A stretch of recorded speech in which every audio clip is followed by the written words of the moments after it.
And as a Latina woman in that industry of PBS, how did that go about? So I was the only Latina, other than maybe one other person, and so that was a little intimidating because being in a room full of white males is scary, and you're like the only female, and one of the only females, and being an other, it's scary. Yeah, and was your voice being heard in that industry, like with a bunch of white male dominant people?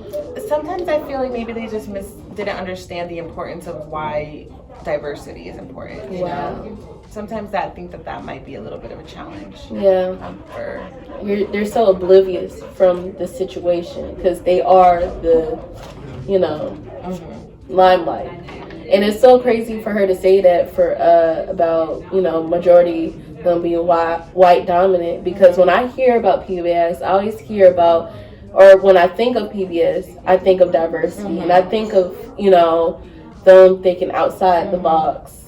I never would have thought of a bunch of white dominant male in that industry, compared to like Disney or Nickelodeon or Fox or whatever the case may be. But I think that's why it's so important now that you have Jordan Peele, Issa Rae being directors, producers, so color's voice can be heard, and their culture can be seen and respected. So that's good.